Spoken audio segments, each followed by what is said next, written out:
mendaki sendirian ya Mbak? Enggak Mas, saya sama kakak sepupu dan 2 teman lain.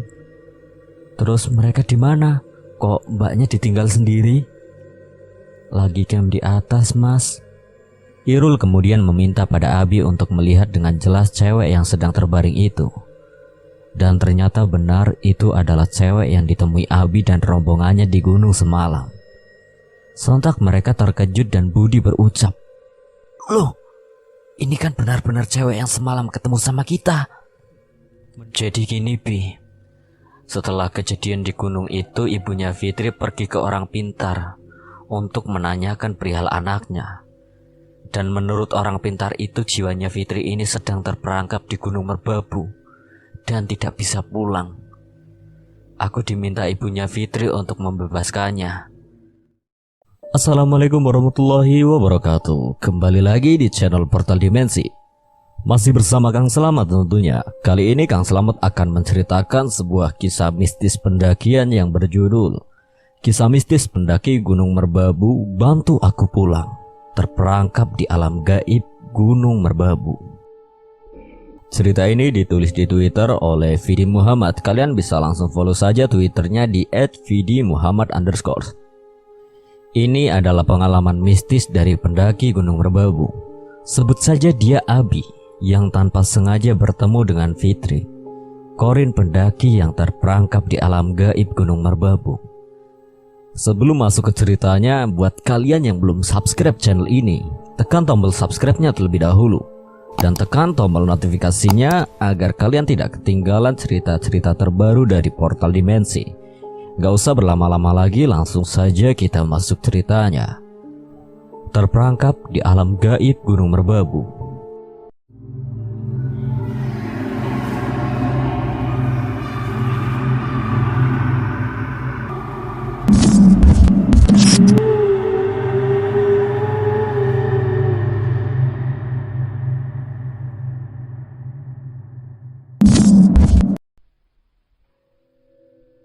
Awal cerita, waktu itu Abi diajak sama temennya pergi mendaki ke Gunung Merbabu. Karena beberapa bulan yang lalu Abi sudah menyanggupi temannya untuk mengantarkannya mendaki ke Gunung Merbabu. Sebut saja temannya itu adalah Budi. Kenapa Budi mengajak Abi? Karena dulu Abi sudah pernah mengajak Budi untuk mendaki ke Gunung Merbabu. Tapi waktu itu Budi tidak bisa karena dia sedang ada pekerjaan yang memang tidak bisa ditinggalkan.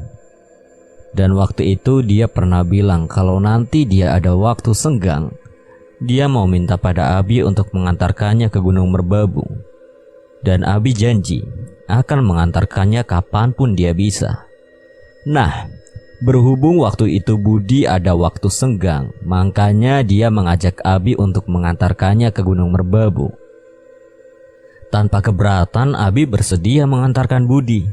Di sisi lain, Abi juga sudah cukup lama tidak mendaki. Setelah cukup lama membahas rencana ini, mereka memutuskan untuk berangkat nanti hari Selasa, 3 hari ke depan. Budi bilang dia akan mengajak satu temannya dan meminta Abi agar mengajak temannya juga, dengan tujuan agar Abi tidak berkendara sendiri nantinya. Urusan logistik dan biaya lainnya akan ditanggung oleh Budi. Budi juga meminta pada Abi untuk mempersiapkan peralatan untuknya dan temannya. Abi menghubungi satu temannya yang sebut saja dia adalah Said. Dan tanpa keberatan Said mau ikut. Akhirnya deal, Budi mengajak satu temannya yang sebut saja dia adalah Alif. Sedangkan Abi bersama Said. Keesokan harinya Abi mempersiapkan semua alat-alat pendakiannya bersama Said. Jadi mereka ini sudah punya peralatan lengkap miliknya sendiri. Sisanya mereka nyewa buat Budi dan Alif. Singkat cerita, tibalah hari Selasa. Pagi itu mereka berkumpul di rumahnya Budi untuk menata perlengkapan yang akan dibawa. Setelah semua peralatan sudah terbagi, mereka lekas berangkat dari tempat tinggalnya yang ada di daerah Wonosobo sekitar pukul 9 pagi dengan menggunakan motor. Abi berboncengan dengan Said, sedangkan Budi berboncengan dengan Ali. Sesampainya di daerah Magelang, mereka berhenti di sebuah toko untuk membeli logistik yang dibutuhkan. Setelah itu mereka lanjut berkendara lagi menuju ke base camp Gunung Merbabu via Suwanting. Kenapa mereka memilih jalur via Suwanting? Padahal kan banyak tuh jalur pendakian Gunung Merbabu. Karena Abi tahunya hanya jalur ini. Beberapa bulan yang lalu Abi mendakinya di jalur ini. Singkat cerita, sampailah mereka di base camp kurang lebih pukul 1 siang. Sesampai di situ, mereka diminta untuk mengisi formulir pendakian oleh petugas yang berjaga dan diberi selembar kertas yang bergambar peta untuk mencapai puncak. Setelah mengisi semua itu, mereka di-briefing oleh salah satu petugas tentang jalur yang akan mereka lewati. Mulai dari jangan lupa ucapkan salam sebelum masuk hutan, Gunung Merbabu yang terkenal dengan lembah mandingnya, hingga jangan camp di sembarang tempat. Tempat ideal untuk camp adalah di pos 3. Setelah selesai briefing, mereka melakukan pengecekan alat pendakian yang dilakukan oleh salah satu petugas base camp. Jadi kalau naik Gunung Merbabu via Suwanting ini diwajibkan membawa peralatan lengkap. Kalau kurang lengkap, pihak base camp tidak mengizinkan pendaki untuk naik sebelum melengkapinya dulu. Ini semua dilakukan untuk keselamatan pendaki. Setelah dicek dan semuanya lengkap, Abi bertanya pada petugas apakah hari ini banyak yang mendaki. Menurut petugas tidak begitu banyak, hanya ada 4 rombongan yang sudah naik tadi pagi. Setelah cukup bertanya-tanya, mereka bergerak menuju ke pintu hutan. Karena jarak dari base camp menuju ke pintu hutan itu cukup jauh, mereka memutuskan untuk naik ojek. Hitung-hitung buat hemat tenaga. Lagi pula biaya ojeknya tidak begitu mahal, hanya Rp10.000. Sesampai di pintu hutan, mereka berempat berdiri melingkar untuk berdoa agar diberi keselamatan hingga kembali turun nanti. Setelah selesai berdoa, mereka mulai bergerak memasuki hutan dan tidak lupa mengucapkan salam sesuai arahan dari petugas yang membriefing tadi. Pelan-pelan mereka berjalan dengan posisi Abi di paling depan dan Said di paling belakang. Setelah menempuh kurang lebih 30 menit perjalanan, sampailah mereka di pos 1. Di sini mereka berhenti sebentar untuk istirahat. Ketika sedang istirahat itu, Budi bertanya pada Abi, kira-kira perjalanan ini membutuhkan waktu berapa jam? Kalau menurut Abi dulu pas kesini kira-kira membutuhkan waktu 7-8 jam. Setelah dirasa cukup istirahat, mereka kembali melanjutkan perjalanan. Jalur pendakian Gunung Merbabu via Suwanting ini bisa dibilang masih cukup asri. Hingga beberapa kali mereka menebas rumput yang menghalangi jalur pendakian. Seringkali mereka berhenti di beberapa titik untuk istirahat. Di Lembah Gosong, Lembah Cemoro, dan Lembah Ngerijan. Setelah menempuh kurang lebih 2 jam perjalanan, sampailah mereka di pos 2. Pada pukul 4:30 sore. Di sini mereka putuskan untuk istirahat dan mengisi perut sekalian menunggu malam. Peralatan masak mereka keluarkan dan beberapa makanan untuk dimasak. Terlihat jalur pendakian Gunung Merbabu via Suwanting ini cukup sepi. Tidak ada pendaki lain yang naik sama sekali. Wajar sih. Karena mungkin pada tahun 2017 jalur ini masih terbilang baru. Apalagi menurut petugas base camp tadi hanya ada 4 rombongan yang naik hari ini. Sambil menunggu masakan yang belum matang, mereka ngopi-ngopi dan menghabiskan beberapa batang rokok. Singkat cerita, masakan pun sudah matang. Ketika sedang asyik makan, tiba-tiba ada satu orang pendaki cewek yang sedang berjalan naik. Melihat satu pendaki cewek itu, spontan mereka semua terdiam karena cewek ini terus berjalan melewati pos 2 sambil menunduk dan tanpa menyapa Abi dan rombongannya. Dia memakai kemeja kotak-kotak, mengenakan topi bulat, membawa tas semi carrier dan tanpa menggunakan penerangan. Untuk wajahnya kurang jelas karena pas dia berjalan sambil nunduk itu, wajahnya tertutupi rambut dan terlihat cukup menyeramkan. Oleh karena itu mereka semuanya diam dan tidak ada yang berani menyapanya. Di sisi lain, hari itu juga sudah menjelang maghrib dan kondisinya cukup gelap. Setelah cewek itu berjalan meninggalkan pos 2, Budi membuka omongan. Itu tadi siapa ya? Kok berani mendaki sendirian? Gak tahu, Bud. Orang daerah sini mungkin. Jawab Abi yang sudah berpikiran aneh-aneh. Seketika itu suasana jadi mencekam. Karena kalau dipikir secara logika, gak mungkin banget ada cewek yang berani naik sendiri, mengingat di jalur ini masih cukup rimbun. Bahkan Abi sendiri yang cowok pun tidak berani kalau harus mendaki sendirian. Mungkin ini alasannya penjaga base camp tadi bilang kalau jangan camp di sembarangan tempat. Abi mengajak mereka semua untuk mempercepat makannya dan segera melanjutkan perjalanan. Jadi niat mereka yang tadinya akan lanjut berjalan setelah maghrib itu batal mengingat perkataan petugas base camp tadi. Setelah selesai makan, mereka pun berkemas dan lanjut berjalan lagi. 4 buah senter sudah siap di tangan mereka masing-masing. Sambil berjalan, mereka membahas pendaki cewek yang tadi lewat. Tapi semakin lama dibahas, keadaan malah semakin mencekam hingga akhirnya mereka memutuskan untuk tidak membahas soal itu lagi dan melupakannya. Anggap saja itu memang pendaki yang sedang solo hiking. Setelah cukup lama berjalan melewati hutan, sampailah mereka di pos mata air. Di pos mata air ini areanya sudah mulai terbuka. Sesampai di situ, Abi bilang ke yang lain kalau di sebelah kanan ini view-nya adalah Gunung Merapi. Berhubung sekarang malam jadi tidak terlihat. Nah, ketika sedang sibuk membahas soal view Gunung Merapi, dari depan Abi melihat ada satu orang pendaki yang sedang duduk sendirian. Mereka langsung menghampiri satu pendaki itu. Setelah dilihat-lihat, kok kayaknya Abi gak asing dengan pendaki ini. Ternyata benar, itu adalah pendaki cewek yang tadi lewat di pos 2, karena terlihat dari baju dan topi bulat yang dipakainya. Melihat kalau dia adalah pendaki cewek yang tadi, mereka sempat takut. Karena dari tadi mereka mengira kalau cewek ini mungkin bukan manusia. Mereka kembali berpikir seperti tadi, gak mungkin banget seorang cewek berani mendaki sendirian. Apalagi ini malam dan tanpa menggunakan penerangan. Kemudian Abi memberanikan diri untuk menyapa satu pendaki cewek itu. Loh, Mbak yang tadi lewat di pos 2 kan ya? Cewek itu hanya mengangguk dengan posisi seperti orang yang sedang menahan dingin. Lalu Abi lanjut bertanya, Mendaki sendirian ya, Mbak? Enggak, Mas. Saya sama kakak sepupu dan 2 teman lain. Terus mereka di mana? Kok mbaknya ditinggal sendiri? Lagi camp di atas, Mas.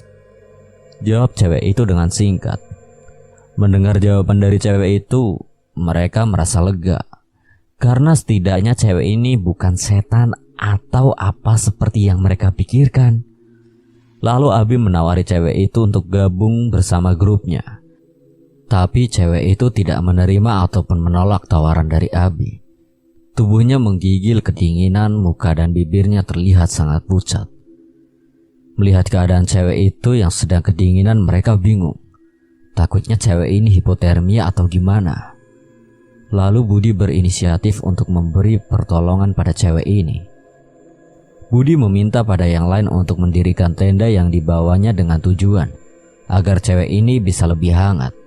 Dengan cekatan, Abi langsung mengeluarkan tenda yang ada di tasnya untuk didirikan. Setelah itu mereka menggandeng cewek itu untuk masuk ke dalam tenda.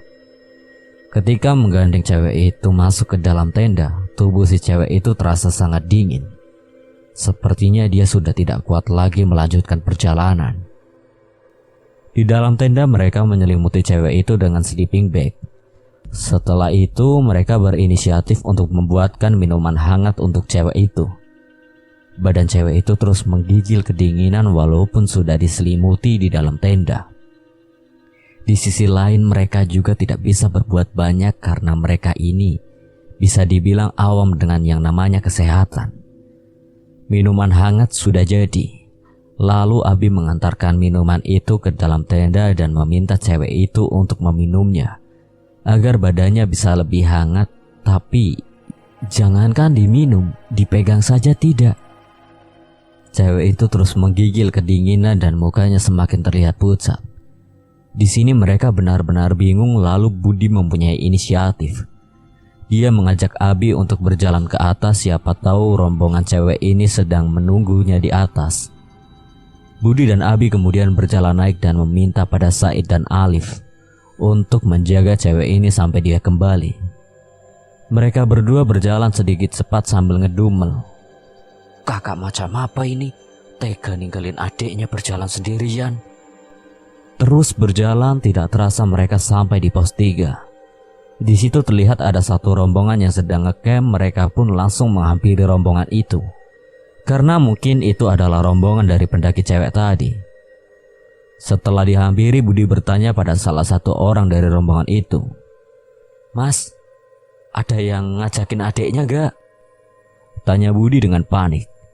Rombongan itu terlihat bingung karena tidak mengerti apa yang dimaksud Budi. Lalu Abi memberitahukan secara detail. Gini mas, tadi di bawah ada cewek yang katanya sedang mendaki sama kakak sepupunya. Dia sekarang sedang sakit di pos mata air. Rombongan yang ada di situ menjawab kalau mereka tidak mengenal cewek yang dimaksud Abi itu. Mereka hanya mendaki dengan 4 orang, itu pun cowok semua.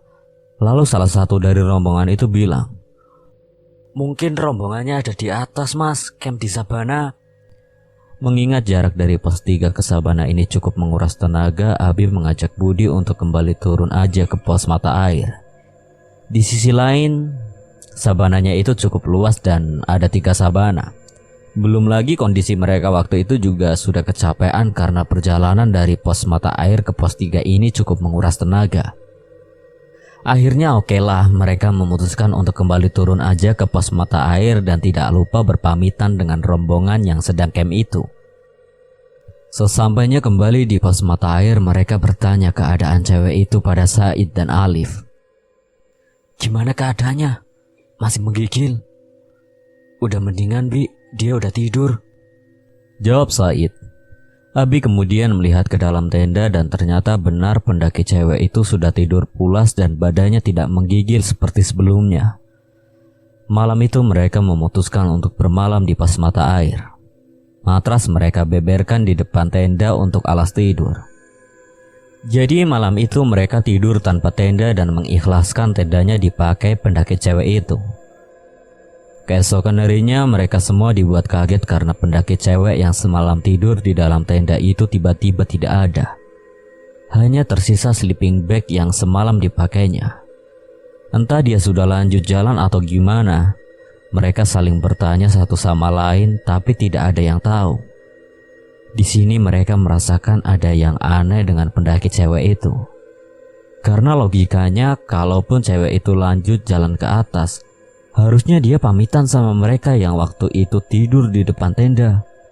Entah itu mengucapkan terima kasih atau bagaimana sepantasnya. Karena memang cewek itu sudah tidak ada, akhirnya ya udah. Mereka menganggap mungkin memang si cewek tadi udah jalan ke atas dan sengaja tidak pamit. Di sisi lain waktu itu mereka juga sedang lelap tidur. Mereka memutuskan untuk tidak membahas soal itu lagi dan pagi itu mereka membuat sarapan. Setelah itu mereka mengemasi tenda dan lanjut berjalan ke puncak. Di perjalanan menuju ke puncak sesekali mereka membahas kejanggalan soal cewek itu. Karena sebelumnya mereka sudah menganggap kalau mungkin cewek itu bukan manusia. Singkat cerita sampailah mereka di pos 3. Di situ terlihat ada satu tenda dari rombongan yang ditemui Abi dan Budi semalam, yang mungkin penghuninya sudah sumit ke puncak karena waktu itu tendanya terlihat sedang kosong. Tanpa berhenti di pos 3 mereka lanjut berjalan menuju ke puncak. Sesampainya di puncak Suanting, terlihat ada beberapa tenda yang sudah berdiri tapi tidak ada penghuninya. Mungkin penghuninya sudah berada di puncak. Di puncak Suanting itu mereka berhenti sebentar untuk menikmati keindahan alam Gunung Merbabu yang luar biasa keren.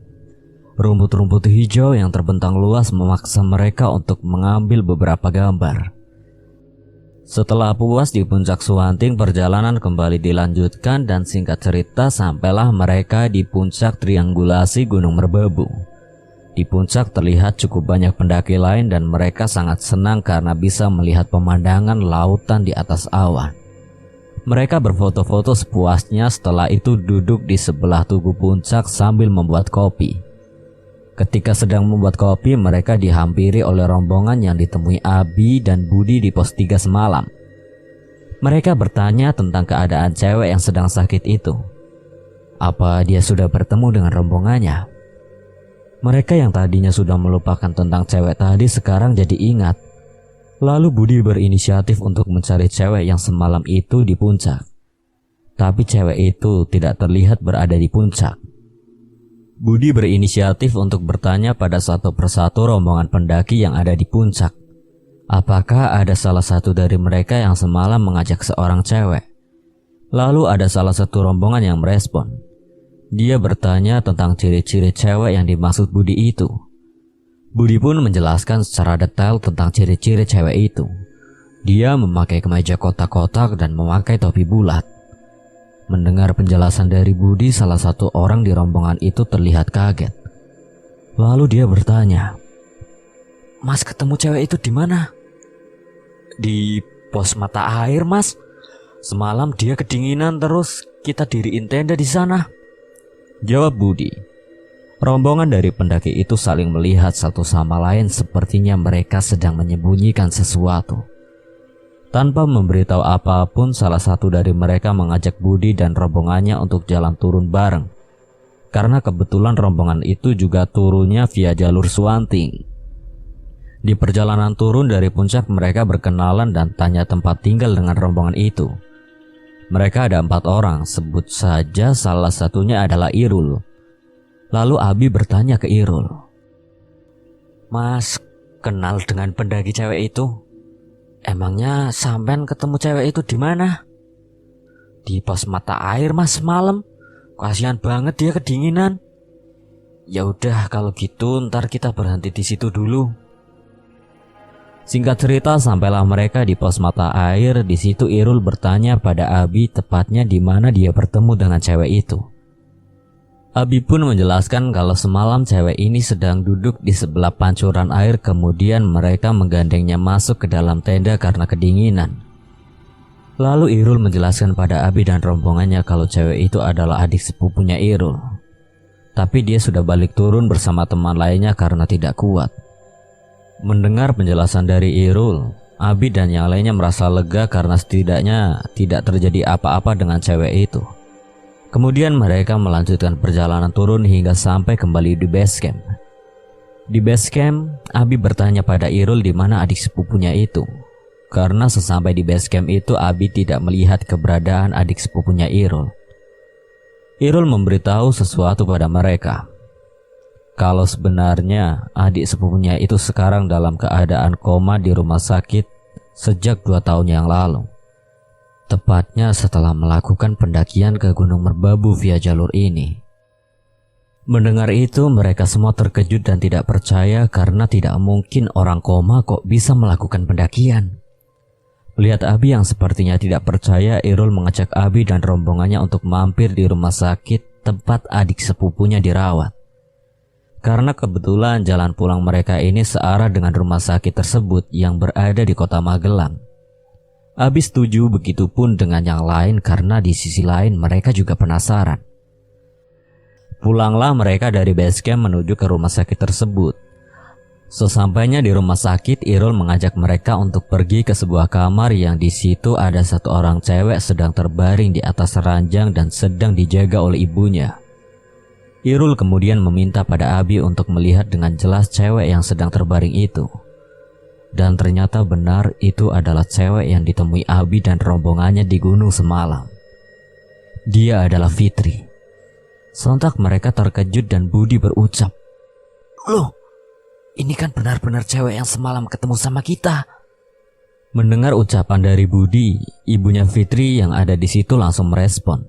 Dia tanya ke Budi, Mas ini ketemu sama Fitri di mana?" "Semalam di gunung, Bu. Dia sedang kedinginan. Terus kami tolongin, tapi besoknya dia sudah tidak ada." Mendengar penjelasan dari Budi, ibunya Fitri kaget. Dia berpikir kalau sakit yang dialami Fitri ini bukan karena medis, tapi karena hal gaib.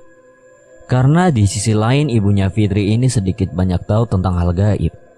Dia mengucapkan terima kasih banyak kepada Budi dan rombongannya karena sudah mau menolong Fitri selama di gunung itu. Beliau juga bilang soal ini jangan dipikirkan lagi. Akhirnya, oke lah, Abi dan teman-temannya pamit pulang pada ibunya Fitri dan mereka juga turut mendoakan semoga Fitri cepat diberikan kesembuhan. Dia juga berpamitan dengan Irul, tapi sebelum pulang mereka sempat bertukar nomor HP dengan tujuan untuk menyambung tali silaturahmi. Mereka pulang dengan penuh pertanyaan di dalam otak. Kalau sebenarnya Fitri ini sedang berada di rumah sakit, terus yang ketemu di gunung itu siapa? Singkat cerita, sampailah mereka di rumah masing-masing. Beberapa hari kemudian tiba-tiba Abi mendapat telepon dari Irul dan mengajaknya untuk naik ke Gunung Merbabu lagi. Dengan alasan ada hal yang penting. Dengan catatan hanya berdua saja. Abi pun setuju dengan ajakan Irul karena sebenarnya Abi masih penasaran dengan kejadian waktu itu. Dia berpikir mungkin ini ada hubungannya dengan kejadian itu. Kemudian mereka menentukan hari kapan mereka akan berangkat dan mereka memutuskan untuk berangkat 2 hari ke depan. Singkat cerita, tibalah hari pemberangkatan. Mereka sepakat untuk bertemu di kota Magelang. Setelah bertemu, Abi bertanya kenapa tiba-tiba Irul mengajak ke Gunung Merbabu lagi. Di sini Irul menjelaskan. Jadi gini Bi, setelah kejadian di gunung itu ibunya Fitri pergi ke orang pintar untuk menanyakan perihal anaknya. Dan menurut orang pintar itu jiwanya Fitri ini sedang terperangkap di Gunung Merbabu dan tidak bisa pulang. Aku diminta ibunya Fitri untuk membebaskannya. Alasan aku mengajakin kamu soalnya kamu yang tahu tempat terakhir kamu melihat Fitri. Mendengar itu Abi bertanya, waduh, gimana caranya? Aku gak tahu apa-apa soal itu. Udah, ikut aja, cuma nemenin aku kok, jawab Irul. Karena merasa empati dengan keadaan Fitri, Abi pun mau dan berangkatlah mereka berdua ke Gunung Merbabu. Tapi pendakian mereka kali ini bisa dibilang yang bukan pendakian gunung biasa, melainkan pendakian spiritual dengan misi membebaskan jiwa Fitri yang terperangkap di Gunung Merbabu itu. Mereka berangkat dari Magelang menggunakan motor milik Irul. Selama di perjalanan ada rasa takut yang dirasakan Abi karena sebelumnya dia belum pernah melakukan hal-hal spiritual seperti itu, apalagi di gunung. Tapi dia sudah mempercayakan semua itu pada Irul karena mungkin Irul lebih berpengalaman di bidang itu. Singkat cerita, sampailah mereka di base camp Gunung Merbabu via Swanting. Mereka tidak membawa perbekalan banyak karena memang pendakian kali ini bukan untuk ke puncak. Di pos mereka sempat ditanya oleh petugas karena waktu itu petugas masih ingat dengan mereka yang 2 minggu lalu mendaki ke sini. Perasaan kalian habis dari sini ya? Ucap penjaga pos. Iya pak, 2 minggu yang lalu ketagihan makanya pengen naik lagi, jawab Irul. Irul sengaja tidak memberitahukan tujuan mereka pada penjaga pos karena takutnya tidak boleh naik atau yang lain. Setelah menyelesaikan pendaftaran, mereka langsung memulai pendakian. Pendakian dimulai pada pukul 4 sore dari pintu hutan. Di awal-awal perjalanan masih belum ada yang aneh. Sesekali Abi bertanya pada Irul tentang tujuan ini dan Irul hanya menjawab, udah tenang aja, nanti kita bakalan dibantuin orang pinter yang aku ceritain tadi. Irul kemudian bertanya pada Abi tentang pengalamannya mendaki gunung selama ini, dengan tujuan agar Abi tidak memikirkan soal itu lagi. Abi pun menceritakan semua pengalamannya ketika mendaki, termasuk pendakian pertamanya ke gunung ini. Singkat cerita, sampailah mereka di pos 1. Di pos 1 ini entah kenapa tiba-tiba Abi mempunyai firasat yang tidak enak. Seperti akan terjadi sesuatu pada dirinya. Tapi mengingat perkataan Irul tadi, dia berusaha untuk tenang dan menganggap mungkin itu cuma perasaannya saja. Di pos 1, mereka tidak lama, hanya sekedar minum untuk membasahi tenggorokan, kemudian lanjut berjalan lagi menuju ke pos 2. Di perjalanan menuju ke pos 2, firasat tidak enak yang dirasakan Abi ini tiba-tiba semakin kuat. Sebenarnya Abi tidak ingin memikirkan hal itu, tapi nggak tahu kenapa di dalam diri Abi ini ada rasa takut yang sebelumnya belum pernah dia rasakan. Sambil berjalan Abi gugup. Otaknya terus memaksa untuk memikirkan hal-hal yang negatif. Di tengah-tengah kegugupan tiba-tiba Irul bertanya, "Bi, kamu kenal sama yang namanya Tika nggak? Dia juga anak Wonosobo katanya." "Enggak tuh. Emangnya Wonosobo daerah mana?" "Kurang tahu sih.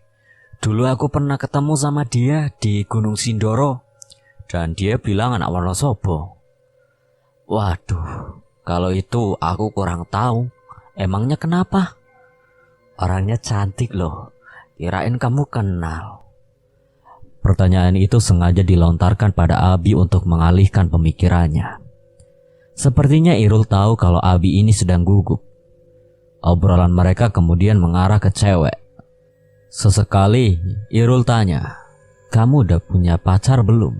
Kapan rencana nikah dan lain-lain?" Abi pun bilang kalau dia belum punya pacar dan belum ada rencana untuk menikah. Orang kerja aja dia masih serabutan. Karena cukup asyik mengobrol, tidak terasa sampailah mereka di pos 2. Tepat masuk waktu maghrib. Di pos 2 Irul mengajak Abi untuk istirahat. Intinya dia mengajak Abi untuk nyantai-nyantai dulu. Peralatan masak dikeluarkan untuk membuat mie instan dan kopi.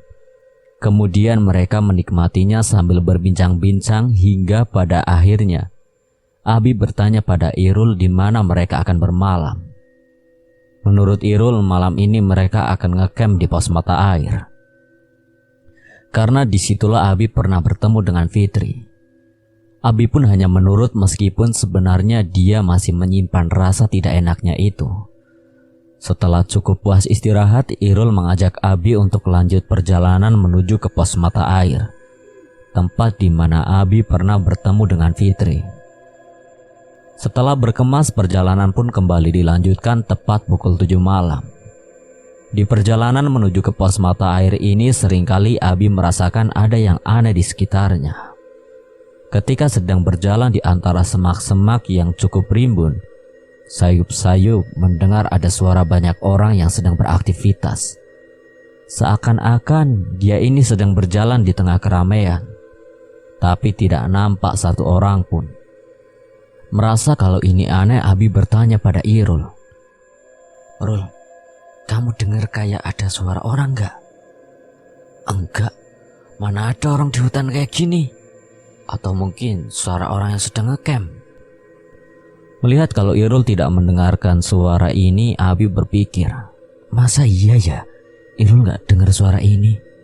Padahal ini jelas banget loh. Abi tidak melanjutkan pertanyaannya karena dia berpikir kalau mungkin Irul juga mendengar tapi dia tidak bilang padanya, alias bohong.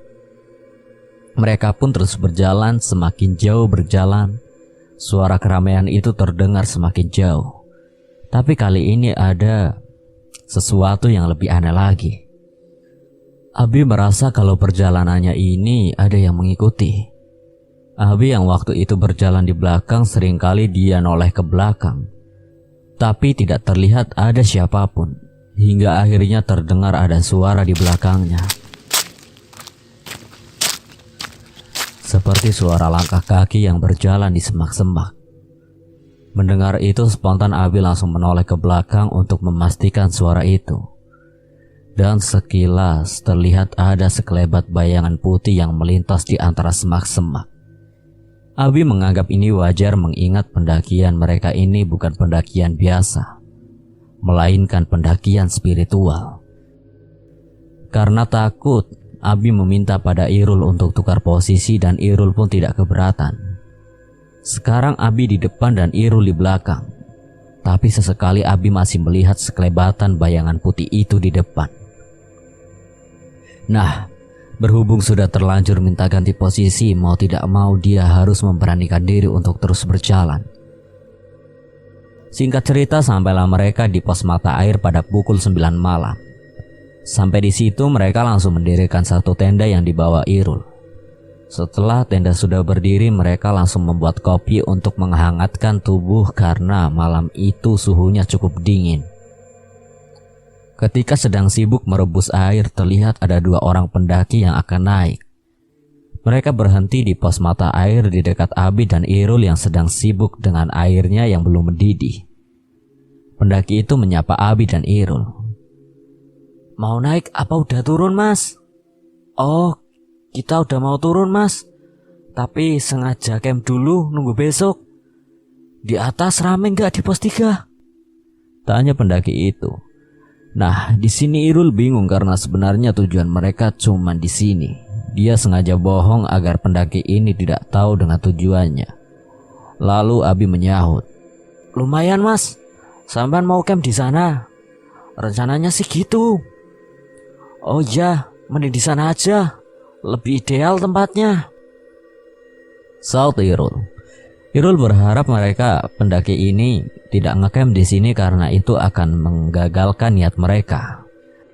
Akhirnya mereka pendaki itu memutuskan untuk lanjut berjalan dan camp di pos 3. Kopi pun sudah siap diminum. Sambil minum kopi, Abi bertanya, Rul, kita harus ngapain sekarang? Sabar, tunggu nanti agak maleman. jawab Irul. Abi yang tidak tahu apa-apanya menurut. Di situ mereka santai-santai sambil menikmati kopi dan rokok. Irul kemudian meminta Abi agar menceritakan kejadian saat bertemu dengan Fitri di sini. Lagi bercerita banyak, mulai dari dia melihat Fitri yang berjalan dari pos 2 hingga melihat Fitri yang sedang duduk seperti menahan dingin, hingga akhirnya dia menolongnya. Setelah cukup lama ngobrolin tentang Fitri, tidak terasa waktu sudah menunjukkan pukul 10 malam. Irul mengajak Abi untuk mencari kayu untuk digunakan sebagai api unggun. Mereka pun mencari kayu. Setelah itu Irul meminta Abi untuk menyalakan kayu itu. Ketika sedang sibuk menyalakan api, terlihat Irul seperti melempar sesuatu ke dalam api tersebut. Dan Abi tahu itu apa. Setelah api sudah menyala, mereka melanjutkan minum kopi sambil ngobrol-ngobrol di dekat api. Tidak lama setelah itu tiba-tiba Abi mencium bau yang aneh dari api tersebut. Baunya ini seperti kemenyan. Abi pun bertanya pada Irul. Rul, kamu cium bau kemenyan gak? Iya, tadi aku masukin kemenyan ke dalam api. Soalnya itu syarat dari orang pintar. Tidak lama kemudian angin berhembus cukup kencang. Bersamaan dengan itu tiba-tiba Abi merasakan merinding yang luar biasa dan pundaknya terasa panas dan semakin berat, membuat posisi duduknya membungkuk karena tidak kuat menahan berat di pundaknya. Tidak lama kemudian terasa seperti ada yang menarik tubuhnya dari belakang dengan sangat kencang hingga membuat Abi tidak sadarkan diri. Sadar-sadar tiba-tiba dia ini sedang berada di sebuah ruangan yang sangat kumuh. Temboknya penuh dengan lumut dan dia ini sedang berada di dalam jeruji. Jadi posisinya Abi ini sedang dikurung di dalam jeruji tersebut. Spontan Abi kaget, dia langsung duduk dan mengamati keadaan sekitar. Terlihat tempat ini seperti di dalam gua. Ketika sedang sibuk mengamati keadaan sekitar, dari kejauhan terlihat ada jeruji lain yang di dalamnya juga terdapat orang yang sedang dikurung. Dia kemudian berdiri dari duduknya untuk melihat lebih jelas lagi orang yang dikurung itu. Dia cewek sedang termenung memakai baju kotak-kotak dan mengenakan topi bulat. Yang tidak lain dia adalah Fitri. Spontan dia pun langsung teriak memanggil Fitri dan Fitri meresponnya. Di sini Abi bingung kenapa dia bisa berada di tempat ini. Kemudian dia berjalan mendekati jeruji dan memegangnya. Jeruji ini terbuat dari besi, lantas bagaimana caranya Abi bisa keluar dari tempat ini? Dia mencoba meregangkan besi jeruji itu dan ternyata besi itu tidak sekeras yang dia pikirkan. Dengan mudah Abi bisa meregangkan jeruji itu dan dia pun bisa keluar. Setelah keluar dia menghampiri jeruji yang mengurung Fitri, kemudian dia berkomunikasi. Kamu Fitri bukan? Benar, kamu kok tahu? Aku juga nggak tahu. Tadi aku sama kakakmu yang katanya mau bebasin kamu. Tapi tiba-tiba ada di sini. Kalau gitu bantu aku keluar dari sini, Mas. Abi coba melihat jeruji yang mengurung Fitri. Terlihat jerujinya ini sama dengan jeruji yang mengurungnya tadi. Kemudian Abi berinisiatif untuk meregangkan jeruji itu dan ternyata tidak sekeras sama seperti tadi. Setelah diregangkan, Fitri langsung keluar. Kemudian mereka berdua jalan mengelilingi tempat itu hingga akhirnya mereka melihat ada sebuah cahaya yang mungkin itu pintu keluar dari tempat ini. Mereka berjalan dengan pelan mendekati cahaya tersebut sambil mengamati keadaan sekitar. Suasananya sangat sepi, tidak ada tanda-tanda kehidupan. Setelah dekat dengan cahaya itu, ternyata benar itu adalah sebuah pintu keluar dari tempat ini. Mereka pun segera berjalan keluar dan sesampainya di luar ternyata ada banyak sosok yang sangat menyeramkan.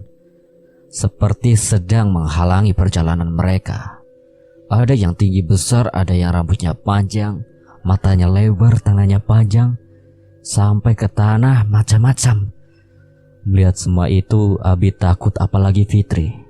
Dia menyembunyikan pandangannya di punggung Abi. Semua sosok itu menatap tajam ke arah mereka berdua seakan mereka ini menyimpan amarah. Tidak lama kemudian, sebagian dari sosok itu berjalan mendekati Abi dan Fitri hingga membuat mereka berdua takut. Mereka berniat untuk lari dan masuk ke dalam gua.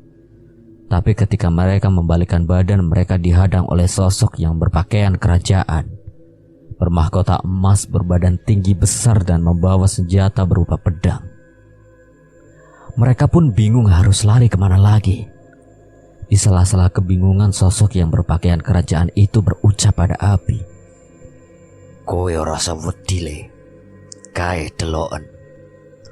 Ucap orang itu sambil menunjuk ke arah sosok yang menyeramkan tadi. Kemudian pria yang berpakaian kerajaan itu maju beberapa langkah hingga posisinya sejajar dengan Abi dan Fitri. Sosok yang menyeramkan itu semakin mendekat, kemudian yang berpakaian kerajaan itu menghentakkan kakinya ke tanah sebanyak 3 kali. Hentakan yang pertama membuat sosok yang menyeramkan itu kocar-kacir. Hentakan yang kedua membuat mereka semua roboh. Hentakan yang ketiga, semua sosok menyeramkan itu tiba-tiba hilang. Melihat kejadian ini, Abi dan Fitri terkejut. Seakan mereka ini tidak percaya dengan apa yang sudah dilihatnya barusan. Setelah itu, pria yang berpakaian kerajaan itu berucap, Wes, dang mulih le. Iki tutu alamu. Abi pun berpikir karena dia tidak tahu di mana jalan untuk pulang. Dia kemudian bertanya pada pria yang berpakaian kerajaan itu, Bagaimana caranya kami bisa pulang? Pria itu mengulurkan tangannya dan meminta mereka berdua untuk memegang telapak tangannya. Abi dan Fitri pun menuruti. Setelah memegang telapak tangan pria itu, mereka berdua ditarik sekencang-kencangnya hingga mereka ini terlempar. Dan pandangan Abi disilaukan oleh sebuah cahaya yang terang sehingga dia tidak bisa melihat apa-apa. Tidak lama kemudian pandangan menjadi gelap dan Abi melihat Irul sedang panik. Bi, kamu gak apa-apa? Tanya Irul sedang panik. Abi kemudian duduk dari tidurnya dan meminta tolong pada Irul untuk mengambilkan air putih. Setelah minum beberapa teguk air, Abi mencoba mengingat kejadian yang tadi dialaminya. Kemudian dia menceritakan semua itu kepada Irul kalau tadi dia sempat terkurung di dalam jeruji dan bertemu dengan Fitri. Irul kemudian menggandeng Abi masuk dalam tenda agar bisa istirahat. Abi yang waktu itu merasakan sakit di seluruh tubuhnya, dia langsung tidur pulas. Keesokan harinya Abi sudah mendingan dan Irul mengajaknya untuk kembali turun karena katanya misinya sudah selesai. Tanpa sarapan mereka lekas mengemasi tenda dan langsung berjalan turun. Di perjalanan turun Abi masih terus memikirkan kejadian yang semalam dialaminya. Dalam hati dia bilang, Semalam aku ini di mana? Dan siapa pria yang berpakaian kerajaan itu? Singkat cerita, sampailah mereka kembali di base camp.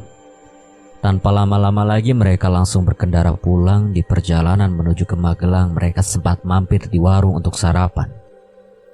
Ketika di warung makan, Irul menjelaskan semuanya kepada Abi. tentang kenapa dia mengajak Abi dalam misi ini. Mendengar itu, Abi sedikit tidak percaya karena dia merasa tidak punya kelebihan apa-apa. Setelah selesai makan, mereka menuju ke rumah sakit tempat Fitri dirawat.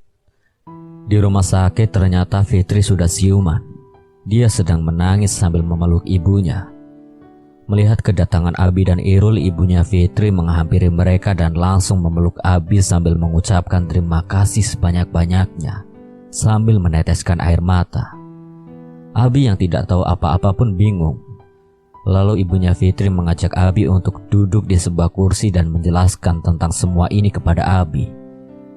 Bahwasanya dia sengaja meminta Irul untuk mengajaknya pergi ke gunung itu karena menurut orang pintar yang didatanginya, Abi mempunyai kodam pendamping yang kuat dan itu bisa membebaskan jiwa Fitri dari alam gaib. Mendengar penjelasan itu, Abi malahan semakin heran. Apa mungkin yang dimaksud ibunya Fitri itu adalah pria yang memakai baju kerajaan? Ibunya Fitri kemudian mengambil sebuah kotak dan diberikan kepada Abi sebagai tanda terima kasih. Dibukalah kotak itu sama Abi dan ternyata isinya adalah sejumlah uang yang cukup banyak. Karena merasa tidak pantas menerima itu, Abi pun menolak. Tapi ibunya Fitri tetap memaksa Abi agar menerimanya. Karena kalau tidak dia sudah menggagalkan niat orang yang mau bersedekah. Terpaksa Abi pun menerimanya dan dia ikut senang karena Fitri sekarang siuman. Abi berpamitan pada ibunya Fitri dan Irul untuk kembali pulang. Di perjalanan pulang, terus memikirkan apa yang dikatakan oleh ibunya Fitri tadi. Sesampainya di rumah, dia menemui ibunya dan memberikan barang pemberian ibunya Fitri tadi pada ibunya. Setelah itu dia bertanya. Ibunya Abi membuka kotak itu. Melihat isi di dalamnya, beliau kaget melihat uang sebanyak itu. Lalu beliau bertanya pada Abi dari mana dia mendapatkan uang ini. Abi pun menjelaskan kalau ini tadi diberi sama seorang sebagai tanda terima kasih karena dia sudah membebaskan anaknya dari alam gaib.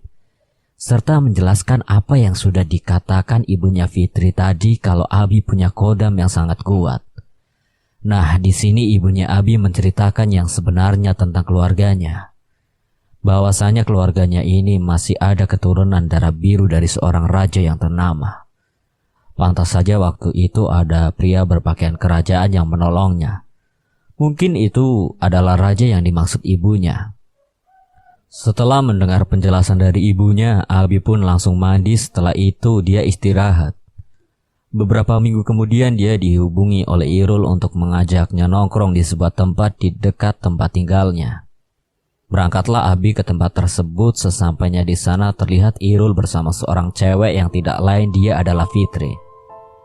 Terlihat Fitri sudah kembali sehat dan terlihat sangat cantik, berbeda dengan Fitri yang waktu itu. Di situ mereka ngobrol banyak dan Fitri juga mengucapkan terima kasih banyak kepada Abi karena sudah menolongnya hingga dia bisa jadi seperti sekarang.